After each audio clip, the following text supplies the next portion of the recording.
Donc c'est les gars pour une nouvelle vidéo. Dans cette vidéo, on va recevoir Djihad qui va se présenter et qui va nous raconter ses 30 jours en nofap. Après 30 jours, il débute sa rétention séminale aujourd'hui. Donc Djihad va se présenter, il va dire qu'est-ce qu'il a vécu en rétention. Et voilà, pour montrer que tous les hommes sont liés. Et voilà, on est sur la même voie.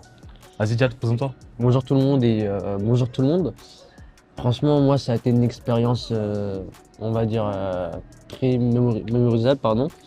Parce qu'en fait, j'ai pu apprendre beaucoup de choses dans cette expérience, notamment, voilà, la discipline. C'est vrai que c'est pas facile de, on va dire, de se retenir de ces addictions. Parce que notamment, je trouve qu'il y a beaucoup d'addictions comme le sucre, notamment le sucre ou encore les jeux vidéo.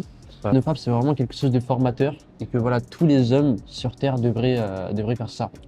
Surtout, voilà, si on a vraiment une mentalité d'entrepreneur, je pense que pour moi, c'est vraiment le plus important, c'est vraiment d'être focus sur ses objectifs avant tout. Voilà, qui est vraiment de réussir, avoir du succès, montrer le bon exemple. Et dans ta vie, tu m'as dit que tu avais expérimenté le nofap et tu as vu une différence par rapport à avant. C'est vrai. Genre, mais qu'est-ce que tu as remarqué de différent? En fait, moi, ce qui a été différent d'abord, c'est vraiment avant tout un gain d'énergie qui a été assez important. Ouais. Surtout, voilà, au niveau des, c'est pas vraiment au niveau des premiers jours, mais ça va plus agir au niveau de la première semaine. J'allais beaucoup à la salle, la salle de sport, et en fait, je sentais que mes séances étaient beaucoup plus efficaces et beaucoup plus productives. En fait, de ce fait, voilà, de toujours avoir la tête haute. Ouais. Ok. Et donc là, récemment, tu as commencé ta rétention. Ouais. Ok. Mais qu'est-ce qui va être le plus difficile? Puisque nofap, je rappelle, tu peux te LeBron James, on va dire, Ouais. mais sans les films de boule à côté. Ouais. Vraiment, la rétention, c'est vraiment t'enlèves tout. T'arrêtes de te pignouf, on va pas dire branler ici, et t'arrêtes de regarder des films de boule. Genre, c'est vraiment un défi que tu te lances maintenant en rétention séminale. Après 30 jours de nofap, donc la rechuté, mais c'est pas grave. Ouais. Donc, comment tu visualises ça? Comment tu visualises le chemin? Est-ce que tu penses que tu vas y arriver? Franchement, c'est un peu difficile de répondre à cette question parce que voilà, il faut pas le cacher, il y a beaucoup de tentations en ce moment. C'est très compliqué. Ouais. Après, je pense que le plus important, c'est d'avoir la tête, c'est la discipline. Vraiment, c'est la tête. On va dire tout se joue dans la tête avant tout. Mais pour moi, c'est pourquoi pas. Pourquoi pas vraiment. Mais après, vraiment, il faut vraiment être ambitieux, avoir des ambitions. Mais comme je l'ai dit, c'est pas facile parce que d'un autre côté, tu as beaucoup de tentations. C'est compliqué, surtout nous les hommes. Voilà, on agit des fois, on agit un peu comme des animaux. C'est-à-dire que voilà, admettons, c'est pas, t'as envie de manger, je sais pas moi, des chips, tu vas manger des chips. Ouais. On va dire vraiment, t'agis par instinct. Et ça, malheureusement, on va dire, c'est Pas pas naturel, bon, ouais, c'est pas naturel. Et en fait, nous les, Certaines personnes disent que passer son temps à regarder des films de boule, tu vois, ouais, ou à se branler, c'est naturel. absolument pas. Parce que déjà, les films de boules, déjà, ce n'est pas la réalité. Voilà, Merci beaucoup. ce n'est pas la réalité. C'est-à-dire que quand tu vois un film, tu te dis, voilà, c'est bien, c'est animé, etc. Ouais. Mais dans la réalité, c'est pas ça, c'est totalement différent. Et c'est pour ça que des fois, les gens, ils vont faire des confusions entre les films et la réalité. Malheureusement. Parce que malheureusement, voilà, comme nous, le pire, c'est que nous, en fait, nous les hommes, on aura du mal après à se focaliser sur nos objectifs et nos ambitions. Ouais. Et voilà. Et que penses-tu du fait de se mettre en couple en rétention? Parce que tu m'as dit que tu avais une copine. Donc comment c'est, pourquoi est-ce que ça peut être un motivateur de te mettre en rétention pour elle, genre? Parce que quand tu gagnes ce boulot, tu as plus d'énergie, tu te sens mieux dans ta peau. Est-ce que tu penses que c'est un avantage en fait d'avoir une copine en rétention? Parce que moi récemment je fais une vidéo, j'ai dit pourquoi je prends un couple en rétention. Lui il a une copine, une très jolie fille même. Qu'est-ce que tu en Franchement, penses? en vrai, pas trop. En vrai, ça dépend parce que c'est vrai que t'as un côté positif et un côté négatif. Mais comme je l'ai dit, quand t'as une copine, ouais, des fois t'as un peu des idées fous. Et on va dire quand on va dire vraiment. En fait, pour moi, il y a des avantages et des inconvénients dans les deux côtés. Il n'y a pas de que c'est mieux d'un autre côté et de c'est mieux ici, par ici. Ouais. Parce qu'en fait certains disent que avoir une copine, genre ça prend beaucoup d'énergie mentale. Moi personnellement ce que je pense, c'est que quand tu as une copine, et surtout quand vous n'êtes pas alignés sur la même longueur d'onde, c'est vraiment beaucoup d'énergie mentale que ça prend, financièrement et plein de choses, tu vois. Après, c'est vrai que pour moi, je trouve qu'avoir une copine, c'est avant tout, c'est une responsabilité. Parce que voilà, il faut l'assumer. C'est à toi, surtout quand tu vas te marier. Voilà, il faut la prendre en charge. En fait, c'est à toi d'assumer ton rôle. Et voilà, en fait, il faut pas oublier que surtout, en fait, elle peut te quitter à tout moment. Ouais. Et ça, malheureusement, on sait pas, on connaît pas le futur. Donc, en tout cas, voilà, il faut toujours, en tout cas, donner le meilleur de nous-mêmes et se montrer avant tout ambitieux. J'ai un message pour vous. Ouais. C'est vraiment d'abord focalisez-vous sur vos objectifs. Je sais pas, évitez de regarder ces films de merde. Parce que vraiment, c'est vraiment de la grosse merde. Développement personnel, Ouais, surtout. vraiment développement personnel. Lisez des livres, Anthony Robbins. Là, je vais vous donner un exemple, j'ai lu L'homme le plus riche de Babylone comme livre, et là je lis L'Alchimiste de Paulo Coelho. Ouais, C'est un livre vraiment qui parle de finance et de mindset, d'entrepreneuriat, tu vois. Donc je lisais exactement. des livres, moi c'est mon deuxième livre ce mois-ci, donc lisez des livres. Toi tu lis des livres aussi? Comment? Tu lis Ouais, un j'ai peu? lu Anthony Robbins, Ouais. Pouvoir illimité. Ouais. Et derrière, en fait, c'est vraiment un livre qui t'apprend vraiment que toute personne sur Terre, en fait, tu peux réussir. Mais après, d'un côté, c'est simplement que des fois que tu es un peu limité avec tes croyances. C'est-à-dire que tu vas croire que voilà, pour réussir dans ta vie, il faut être soit fils de riche, ou on va dire voilà, que ça soit un miracle, entre guillemets. Mhm. C'est-à-dire, ben voilà, on va dire, je fais partie des 1% qui ont réussi. Ouais. Alors qu'en fait, la différence, c'est avant tout la tête et le travail, tu vois. Donc, tu vois que là en rétention, on ne parle pas que de rétention, tu vois, il y a plein de choses à côté. Ouais. C'est pas juste j'arrête des le boule, non, c'est comment utiliser cette énergie pour vraiment créer ce que tu veux. Et lui, c'est un futur dropshipper, tu vois, à succès, on est d'accord? Tu te formes, voilà, tu lances, tu fais les choses. Et lui aussi, son rêve, c'est vraiment de battre quelqu'un, développer un business qui va leur apporter du cash, il m'a dit. Ouais. Tu te réveilles le matin, tu as de l'argent qui coule. Tu vois, c'est la vie de rêve qu'il veut et qu'il est en train de manifester. Donc la rétention séminale va t'aider à manifester cette vie-là. Ouais. On est bien d'accord? Donc, c'est plein d'habitudes que la rétention séminale nous pousse à mettre en place et qui nous pousse à devenir la meilleure version de nous-mêmes. Concernant les études, en fait, le mieux, c'est vraiment de suivre un chemin qui nous plaît avant tout. Après, malheureusement, moi, je pensais que vraiment au début de l'année, voilà, je me suis orienté vers une formation, on va dire, assez professionnalisante et vraiment très axée en marketing. Mais pour moi, vraiment, le plus important d'abord, c'est vraiment de choisir une formation, on va dire, qui te plaît et surtout, en fait, qui va t'apporter les compétences, on va dire, pour réussir dans un domaine. Ouais. Et c'est vraiment le plus important. Après, je critique pas forcément l'école. Parce qu'en vrai, l'école, pour moi, tu as des très bonnes choses et tu as à la fois des choses mauvaises. Par exemple, à l'école, si tu veux faire, je sais pas moi, tu veux faire du dropshipping, entre guillemets, ou vraiment après ton idée c'est de développer un business, ben, malheureusement, l'école ne va pas forcément t'apprendre à faire du business en ligne. Ouais.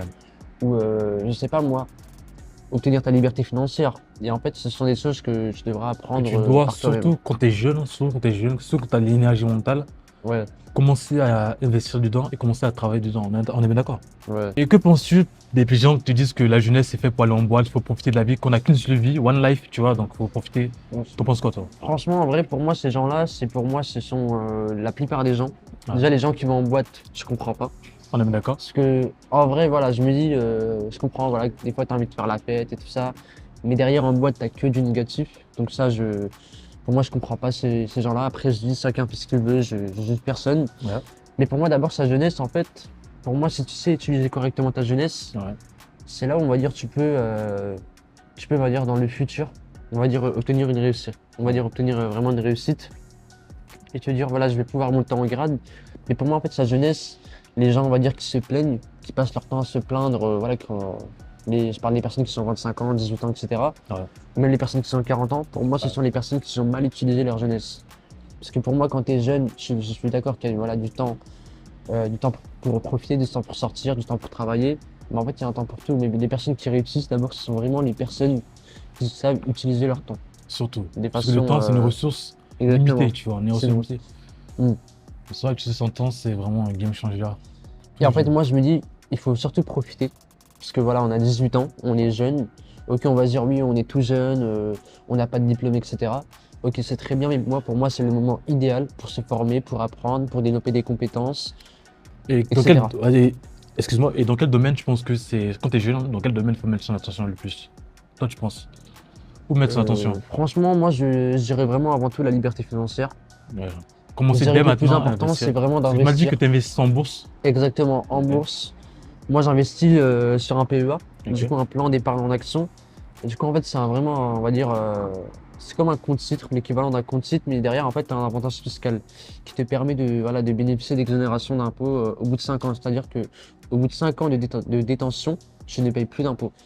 Et ça, avant tout, c'est vraiment. Ton capital évolue de combien de pourcents par an ou La bourse, Ouais. en moyenne, voilà, c'est 8% à 10%. Ok. Mais souvent, en tout cas, moi, je trouve que la bourse, pour moi, c'est vraiment l'investissement par excellence pour voilà, obtenir ta liberté financière. Parce que moi, je trouve qu'actuellement, en France, Ouais. euh, pour moi, on va dire déjà que la situation économique, on est endetté de plusieurs Ouais, milliards là, on est d'euros. passé au-dessus de l'Italie, là, récemment. Exactement, je pense qu'on est quasiment parmi les derniers en Europe, même au monde. Non, pas au monde, mais Ouais, ouais, en mais je Europe, sais quand même. qu'en Europe, et en fait, moi, je me dis apparemment, pour moi, la France se dirige vraiment vers une crise financière. On peut Ouais. s'attendre à une crise financière vraiment si vraiment notre gouvernement n'agit pas Surtout. concernant voilà, la dette de la France. Après, derrière, malheureusement, on a tout qui augmente, les impôts, les taxes. Et On est malheureusement, pour passé les de rétention personnes. séminale à parler d'impôts. Vous Ouais. voyez, en fait, c'est plein de choses qui, genre, en fait, on a tellement d'énergie qu'on a envie de parler de plein de choses, tu vois.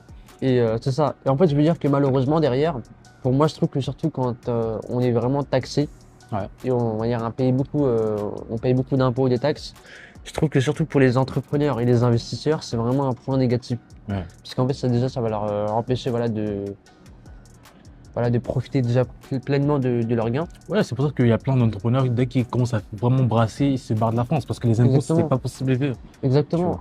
Donc Et toi, je me- est-ce que toi, tu comptes, par exemple, je sais pas si vraiment tu arrives à bien développer ton business, est-ce que tu comptes partir de la France, par exemple? Absolument. Je pense que vraiment, si derrière, vraiment, j'arrive à m'en sortir financièrement, voilà, j'ai réussi à avoir une situation financière dans les prochaines années ou les prochains mois, je pense que je ne vais pas rester en France, c'est sûr. Parce Ok. que derrière, quand tu vois déjà, après, désolé du terme, mais pour moi, on va dire, moi, je suis pas de la gauche. Parce que, Ok. en vrai, ok, je suis d'accord que c'est un bon parti. Voilà, t'as la droite, entre guillemets, qui monte, etc. Mais pour moi, je trouve que, voilà, si malheureusement on est endetté, c'est quand même un parti de la gauche. Parce que la gauche, c'est grâce à eux que, voilà, on mange des impôts, Bon, on a des taxes. on va pas prendre de parti politique ici, c'est pas C'est ça. l'intérêt, mais nous, on parle vraiment de qu'est-ce que la rétention peut nous aider à. Où est-ce qu'on peut mettre cette énergie? Surtout là, tu m'as parlé d'entrepreneuriat, de business, tu m'as parlé de bourse notamment, dans lequel tu investis. Très intéressant en tout cas. Moi, la rétention, c'est vraiment. Genre, comment dire? Je sais que c'est dur de s'en sortir, tu vois. C'est pour ça que j'en Ouais. parlais. Puisque je sais C'est dur qu'il d'en parler, tu y a vois. des gens qui ont besoin d'aide, il y a des gens qui ont des difficultés. Parce que moi, je trouve qu'on va dire, au-delà de ça, c'est vraiment un peu tabou.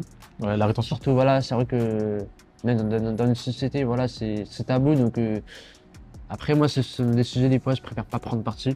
Ok. Mais après, je trouve que voilà, c'est quand même important. Voilà, si ton but, c'est de faire quelque chose dans ta vie et de construire un avenir, En effet. c'est avant tout indispensable.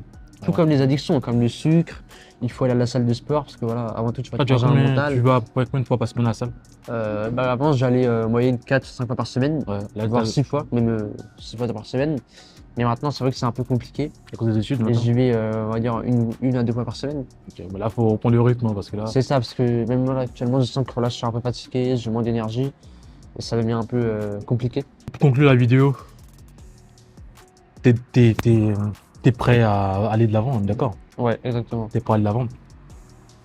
Tu comprends l'importance de cette énergie, Mm. l'importance de la conserver, l'importance d'avancer avec, ok? Et surtout l'importance d'utiliser la transmuter pour, comme tu m'as dit, ton business que tu lances. Ouais, exactement. Pour- Je pense que le plus important, si j'ai un conseil à vous donner, les gars, c'est vraiment d'abord focaliser vous sur vos objectifs. Surtout. Voilà, ne faites pas comme la majorité des gens. Parce que aujourd'hui, la majorité des gens, c'est on cherche la facilité. Yeah. Bon, moi voilà, je cherche la facilité et c'est tout. Non, alors que si tu veux réussir, il faut faire des sacrifices, il faut prendre des décisions. Et voilà, il faut pas forcément suivre son instinct. Surtout. C'est-à-dire que si tu as envie de faire une action, je sais pas, si ton instinct te dit va manger, C'est pulsion, ou, surtout. C'est compulsion en ou plus. si, ou si tu suis tes pulsions, Ouais. ben c'est pas comme ça que tu vas réussir. Ouais, très généralement, tu vois. Ouais. On voit à long terme. Après, tu peux te faire plaisir de temps en temps. Voilà, tu peux te faire Faut savoir plaisir. mixer. Faut pas dire on se limite à tout. Faut savoir Ouais. faire la part des choses. Faut faire la part des choses, comprendre, exactement. faut comprendre que, vas-y, 80% du truc doit aller dans ta progression, tu vois. Mm. Tu peux, une fois par semaine, je sais pas, boire si tu veux pour te détendre, mais t'as capté. Pardon Ouais. ma vue. Donc, merci, Jad, pour Je vous remercie à tous. ton courage d'être venu Mm. passer ici. C'est pas un sujet évident. On a parlé de business, on a parlé de rétention, on a parlé de NoFap, donc merci. Je te souhaite d'aller au-delà de tes limites et de casser les barrières. Merci. Merci, on se voit très vite. On se voit très vite, les gars. Je vous balance du lourd récemment, donc restez connectés. Si vous avez bien aimé la vidéo, n'hésitez pas à liker, commenter, partager. Et surtout me dire en commentaire ce que vous avez pensé de cette vidéo. Si vous aimez bien les interactions comme ça avec d'autres personnes qui sont sur le même chemin. À très vite.